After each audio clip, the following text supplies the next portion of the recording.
భారత్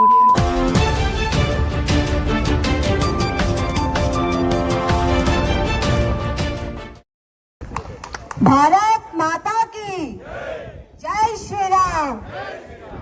ఎండలో కూర్చున్నాం, రక్తం ఉడుకుతుంది, అయినా కూడా మాటలు గట్టిగా వస్తలేవు. మళ్ళొకసారి జై శ్రీరామ్.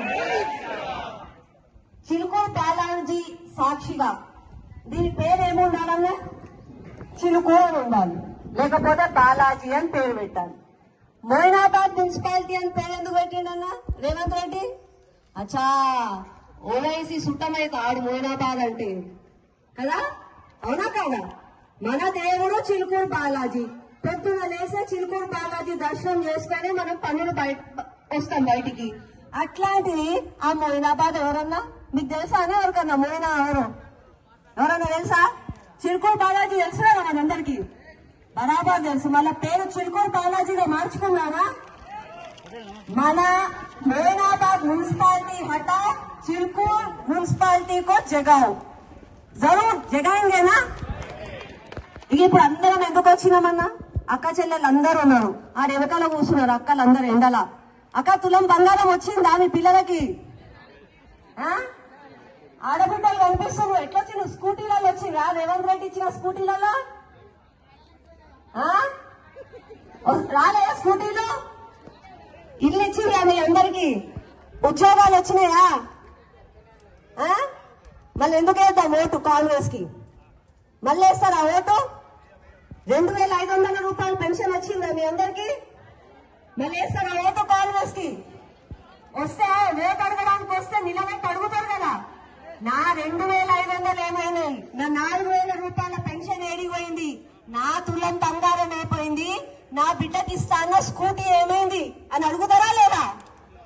ఇక ఇంకొక పార్టీ బీఆర్ఎస్ పార్టీ, అప్పుడేమో టీఆర్ఎస్, ఇప్పుడేమో బీఆర్ఎస్.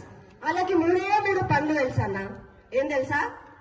దోచుకోవడం, దాచుకోవడం, పంచుకోవడం. ఏం దోచుకుంటారు?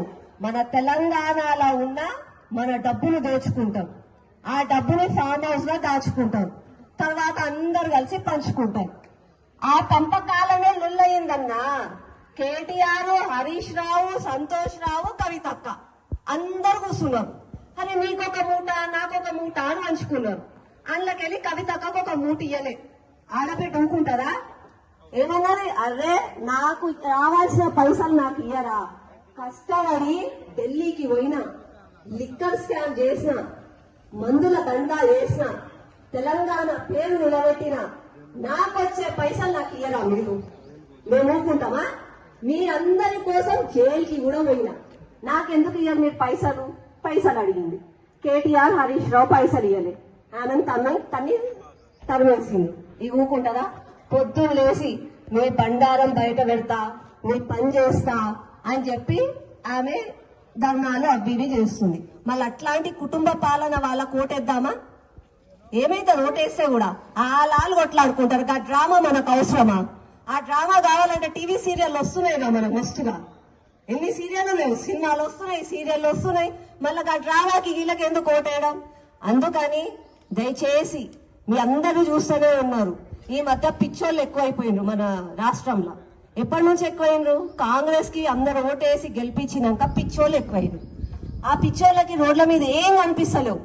ఏండో వాళ్ళ ఇల్లు ఉంటది, ఏడుకో నడుచుకుంటూ వస్తారు.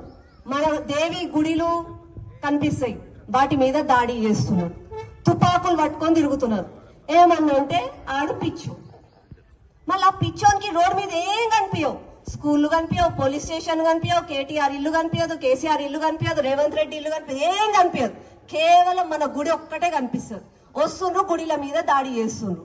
ఈ బీఆర్ఎస్ కి కాంగ్రెస్ కి ఓటేస్తే సీదా ఎంఐఎం కి ఓటేసినట్టే. ఓవైసీ ఏమి చెప్తే అది చేస్తాడు. ఇప్పుడు చిల్కూర్ బాలాజీ మున్సిపాలిటీని మోయినాబాద్ గా చేసిండు. రేపు చిల్కూర్ బాలాజీ గుడి మీద దాడి చేసినా కూడా ఆశ్చర్యం లేదు. అట్లాంటి దిగజారుడు రాజకీయాలు వీళ్ళు చేస్తారు. కాబట్టి దయచేసి మీ బిడ్డలు, మీ అన్నలు, మీ అక్కలు, మీ చెల్లెళ్ళైన మీ వాళ్ళు ఈసారి మీకు వార్డ్ మెంబర్ లాగా నిలబడ్డారు. వాళ్ళను మీరు గెలిపించుకోండి.